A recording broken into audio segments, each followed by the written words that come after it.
भारत माता की, भारत माता की। आप लोगों का सुनने का टाइम पूरा हो चुका है, क्योंकि आज की डेट में सिटिंग कैपेसिटी मैक्सिमम 2 घंटे होती है और आप लोग यहाँ 2.5-3 घंटे से बैठे हो। आपके लिए सुनने के लिए तैयार। तो मेरा एक बार आग्रह, थोड़ा से खड़े हो जाइए और थोड़ा स्ट्रेचिंग कर लीजिए और क्या, क्योंकि अब आपको 15 मिनट और बैठना पड़ेगा। हाँ, जो लोग जानना चाहते हैं अभी चले जाए, बीच में ना जाए।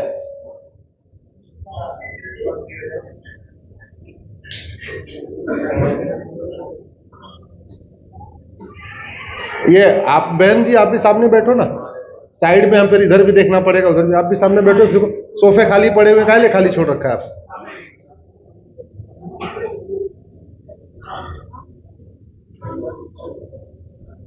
चीफ जस्टिस साहब मेनन साहब भी चले गए अपनी बात कह के।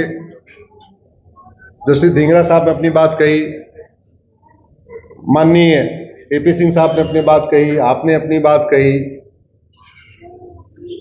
हमारे लिए कुछ बचा नहीं है, तो ऐसे भी कर सकते हैं, नमस्ते करके चले चाय पीने,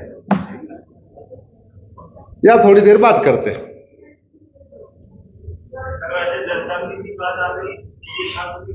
सबकी बात आ गई।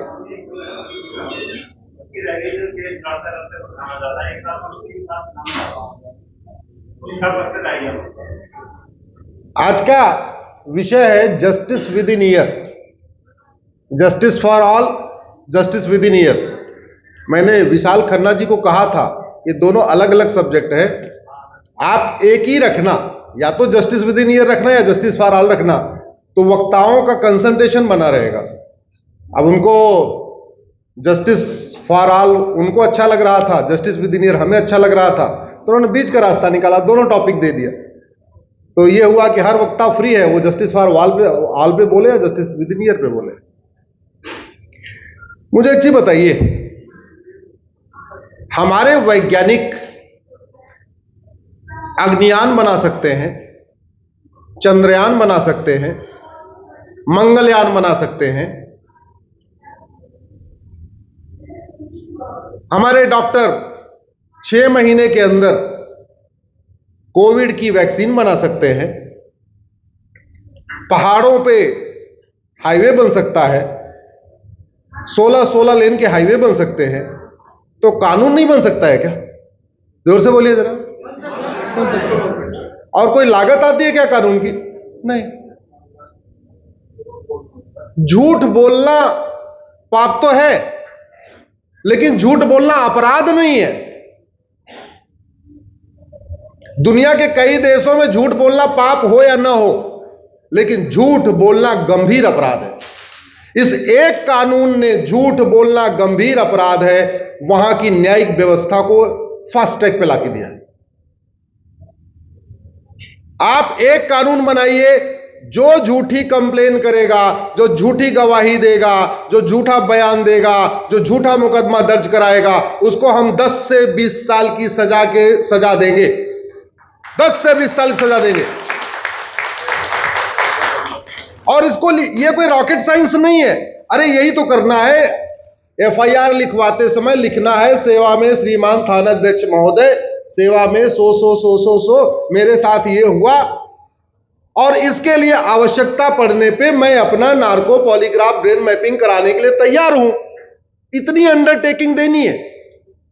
मैं गारंटी के साथ कहता हूं, इतनी अंडरटेकिंग लेना शुरू कर दिया जाए, 50% फॉल्स केसेस, चाहे वो SC/ST का केस हो, चाहे रेप का केस हो, जमीन का केस हो, मर्डर का केस हो, अपहरण का केस हो, आधे केस खत्म हो जाएंगे। आप बनाइए कि झूठी गवाही पे 10 से 20 साल सजा होगी। बाकी दूसरे तो छोड़िए, बेटा भी बाप के लिए झूठी गवाही नहीं देगा, भाई भाई के लिए झूठी गवाही नहीं देगा। बोलेगा तूने अपराध किया है भैया, तू निपटा, हम झूठी गवाही देगा, हम 10 साल जेल में क्यों रहे? और अगर मंगलयान बन सकता है, चंद्रयान बन सकता है, तो नार्को पॉलीग्राफ ब्रेन मैपिंग कानून क्यों नहीं बन सकता? अरे संविधान में 125 बार संशोधन हो सकता है, तो एक बार और 126 बार संशोधन नहीं हो सकता है क्या? आर्टिकल 20 इतना ही कहता है ना कि आप किसी को उसके खिलाफ गवाह नहीं बनाएंगे। तो ठीक है, जब यह संविधान बन रहा था उस समय तो narco polygraph brain mapping test हो सकता है, यह व्यवस्था थी नहीं। अब कुछ लोग कहेंगे नहीं, नार्को पॉलीग्राफ ब्रेन मैपिंग करने के लिए आपको इंजेक्शन लगाना पड़ेगा। अरे भैया, दिल्ली वाले सुबह से लेकर शाम तक गंदी हवा ले रहे हैं, गंदा पानी पी रहे हैं, मिलावटी फल खा रहे हैं, मिलावटी सब्जी खा रहे हैं, मिलावटी पनीर खा रहे हैं, मिलावटी दूध खा रहे हैं। तो एक बार झूठ पकड़ने के लिए अगर 2 इंजेक्शन और लगाना पड़ गया तो कौन सी आफत टूट जाएगी? यह तो स्वास्थ्य विभाग ने बोला कि हमारी उम्र 10 साल कम हो चुकी है। किस लिए? क्योंकि हम दिल्ली वाले गंदी हवा लेते हैं, गंदा पानी पीते हैं, हमारे फल में मिलावट है, हमारे सब्जी में मिलावट है, हमारे दूध में मिलावट है, हमारी हर चीज में मिलावट है। तो अगर हर चीज में मिलावट हो सकती है, हम जहर ले सकते हैं, तो सच उगलवाने के लिए एक इंजेक्शन लगा के नार्को टेस्ट करने में क्या दिक्कत है? एक इंजेक्शन लगा के पॉलीग्राफ करने में क्या दिक्कत है? एक इंजेक्शन लगा के ब्रेन मैपिंग करने में क्या दिक्कत है? हो सकता है। लेकिन दिक्कत केवल यह हो गई, आम जनता ने इसको ईमानदारी के साथ, गंभीरता के साथ मुद्दा बनाया नहीं। 5 करोड़ मुकदमों के कारण 5 करोड़ परिवार टेंशन में है। और सर, ये 5 करोड़ मुकदमे कौन से हैं? जो district court, high court, supreme court में चल रहे। इसके पैरेलल 5 करोड़ मुकदमे चलते हैं तहसीलदार के यहां, एसडीएम के यहां, एडीएम के यहां, चकबंदी अधिकारी के यहां, डीडीसी के यहां, एसओसी के यहां। तो टोटल 10 करोड़ मुकदमे पेंडिंग है। अब अगर एक मुकदमे से एक परिवार टेंशन में आ रहा है और एक परिवार में एवरेज 6 आदमी रखिए आप, तो 5 करोड़ मुकदमे जो district court, high court, supreme court में है, इससे 5 करोड़ परिवार टेंशन में है। इसका मतलब 30 करोड़ भारतीय टेंशन में है। 5 करोड़ मुकदमे तहसीलदार के यहां, एसडीएम के यहां, एडीएम के यहां, चकबंदी अधिकारी के यहां, डीडीसी के यहां, एसओसी के यहां पेंडिंग है। मतलब उससे भी 5 करोड़ परिवार टेंशन में है। तो 30 करोड़ लोग district court, high court, supreme court से टेंशन में है और 30 करोड़ भारतीय जो रेवेन्यू वाला मुकदमा उससे टेंशन में, यानी टोटल 60 करोड़ लोग टेंशन में है। 60 करोड़ का मतलब ऑस्ट्रेलिया की जनसंख्या 2 करोड़ है। इसका मतलब 30 ऑस्ट्रेलिया के बराबर भारत में मुकदमों से टेंशन में। कनाडा की जनसंख्या 4 करोड़ है।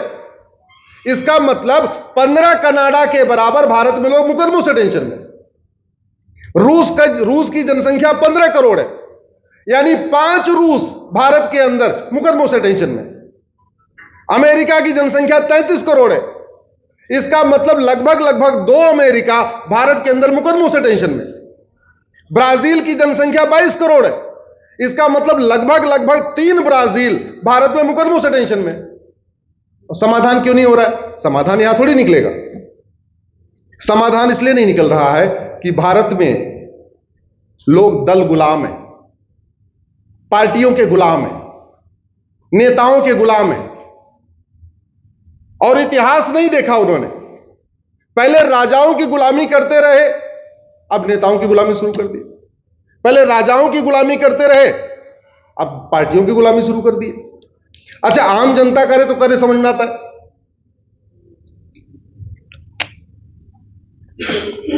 लोकतंत्र का चौथा स्तंभ जिसको हमने मीडिया कहा है, आज तक आपने मीडिया को पुलिस रिफॉर्म पे चर्चा करते देखा? जरा जोर से बोलिए।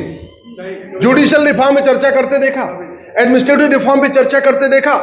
गुलामी की पुलिस व्यवस्था, गुलामी की प्रशासनिक व्यवस्था, गुलामी की न्यायिक व्यवस्था, सब कुछ गुलामी का, मीडिया उस पर चर्चा नहीं करती।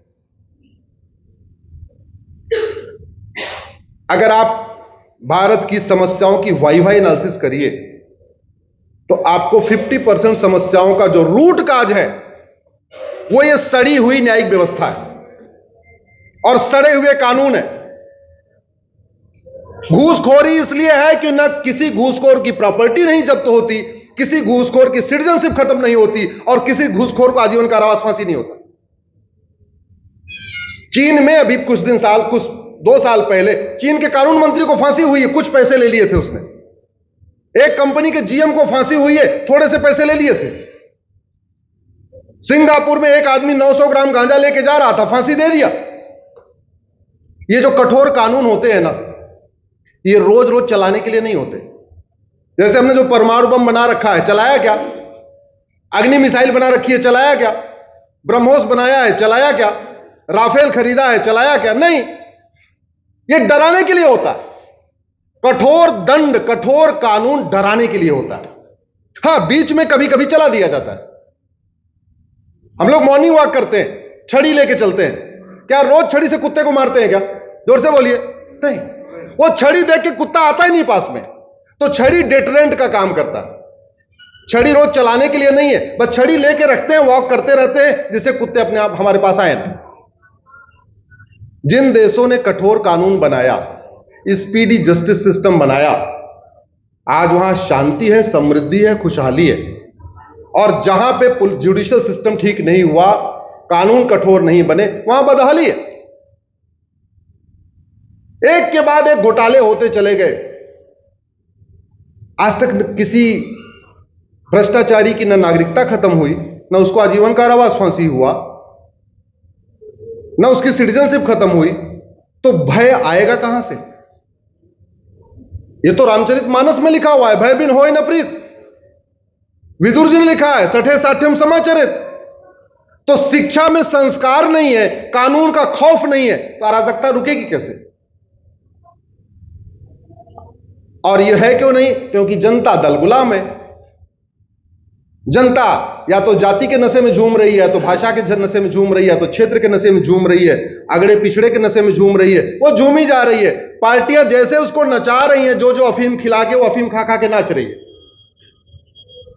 और दुर्भाग्य आप देखिए, 60 करोड़ लोग मुकदमों के कारण टेंशन में है, और जुडिशियल रिफॉर्म किसी के मैनिफेस्टो में नहीं है। जस्टिस फॉर ऑल और जस्टिस विद इन ईयर किसी के मैनिफेस्टो में नहीं है। क्यों? डिमांड ही नहीं किया। अरे वो आम जनता, किसान मजदूर क्या डिमांड करेगा, उसको तो कुछ पता ही नहीं है। लेकिन जो पढ़े लिखे लोग हैं वो तो जानते हैं जस्टिस विद इन ईयर हो सकता है। मैं कह रहा हूं, आज की डेट में टेक्नोलॉजी इतनी एडवांस हो चुकी है, 1 घंटे के अंदर एफआईआर हो सकती है।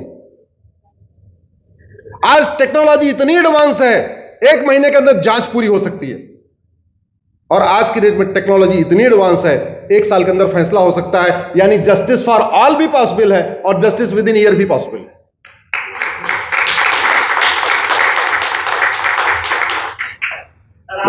एक प्लीज थोड़ा बीच में बोलिए नहीं, इतना ही तो करना है। एक कानून बना दिया जाए। हमारे पास ये अमेरिका का फेडरल पिनल कोड है। अब मैं अमेरिका और भारत के कानून का अंतर बता रहा हूं।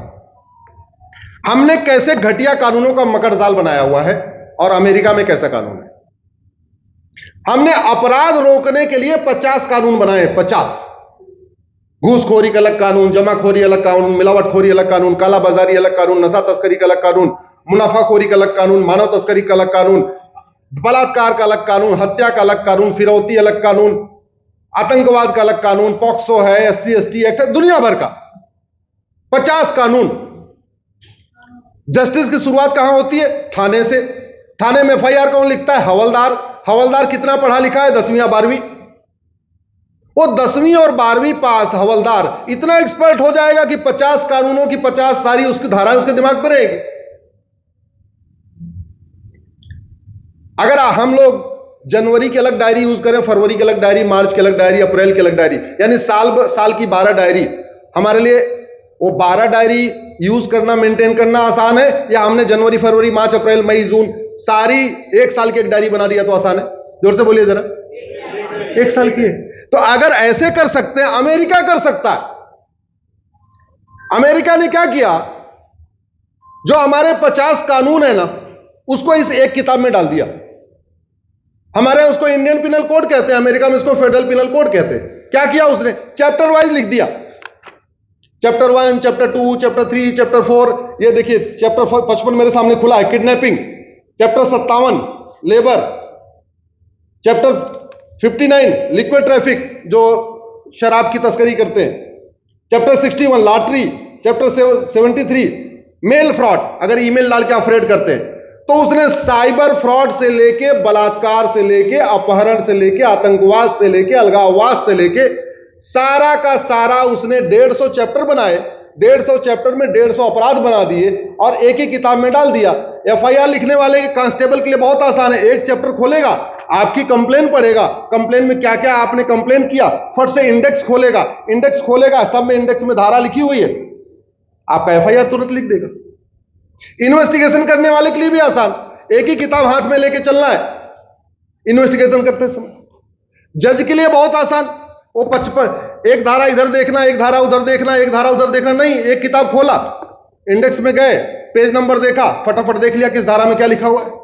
वकील के लिए बहुत आसान, जाते समय 50 किताब लेके नहीं जाना है कोर्ट, एक किताब लेके जाना है, इंडेक्स खोला, फटाफट हो गया।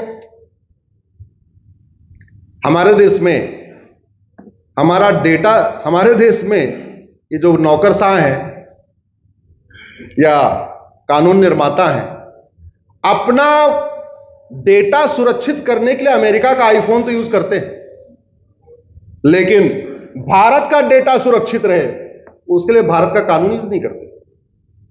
मैं गारंटी के साथ कहता हूं, भारत में 1 नेशन 1 पिनल कोड लागू करिए, 1 नेशन 1 पुलिस कोड लागू करिए, और भारत में 1 नेशन 1 जुडिशियल कोड लागू करिए। एक पुलिस चार्टर बनाइए, 1 घंटे के अंदर एफआईआर लिखना ही पड़ेगा, 1 महीने 1 हफ्ते के अंदर जांच पूरी करना पड़ेगा। एक जुडिशियल चार्टर बनाइए, आपको 1 साल के अंदर फैसला देना ही पड़ेगा, और 1 साल के अंदर फैसला हो सकता है। भाई ये भगवान लिख के थोड़ी गए कि तुम तारीख 3-3 महीने पे दो, 3-3 महीने की तारीख क्यों, हफ्ते हफ्ते भर की तारीख क्यों नहीं? जिसका मुकदमा सोमवार को है उसकी अगली तारीख अगला सोमवार, जिसका मुकदमा मंगलवार को है उसका अगली तारीख अगला मंगलवार। 1-1 हफ्ते तारीख क्यों नहीं हो सकती? अगर 3 महीने पे तारीख हो सकती है तो 1-1 सप्ताह पे तारीख क्यों नहीं हो सकती? जब आपने झूठ बोलने को पाप बना दिया, झूठ बोलने को गंभीर अपराध बना दिया, आपके आधे मुकदमे ऐसे ही खत्म हो गए, आधे गवाह ऐसे ही टूट गए, आपकी आधी शिकायतें ऐसे खत्म हो गई, फिल्टरिंग हो गई, तो जो 5 करोड़ है वो तो 2.5 करोड़ हो गया। अब जो 2.5 करोड़ है उसमें आपने आगे भी प्रावधान किया, भाई अभी भी देख लो, तुम्हारे पास मौका है, शिकायत तक झूठी चलेगी, अभी भी वापस लो। आगे अगर पकड़े गए तो याद रखो, जितनी उधर सजा मिलनी थी इतनी इधर सजा मिलेगी। अमेरिका में जो क्रिमिनल्स होते हैं वो अपना क्राइम एक्सेप्ट कर लेते हैं, कभी झूठ नहीं बोलते। आप लोग गूगल करिएगा, डेविड कोलमैन हेडली जो एक आतंकवादी था, उसने भी एक्सेप्ट कर लिया था उसने क्राइम किया है। या जो भी चोरी करते हैं वो एक्सेप्ट कर लेते हैं, क्यों? क्योंकि शर्ट चुराने की सजा 5 साल की है और झूठ बोलने की सजा 10 साल की है। अगर शर्ट चुराया एक्सेप्ट कर लेगा तो 5 साल की सजा होगी, शर्ट चुरा के झूठ बोलेगा मैंने शर्ट नहीं चुराया और बाद में प्रूव हो गया शर्ट चुराया, तो कितने साल सजा होगी? 15 साल। 10 साल झूठ बोलने की, 5 साल शर्ट चुराने की, तो क्या करेगा मजबूर में, भैया हाँ हमने शर्ट चुराया। यह होता है कानून का खौफ, यह होता है कानून का खौफ।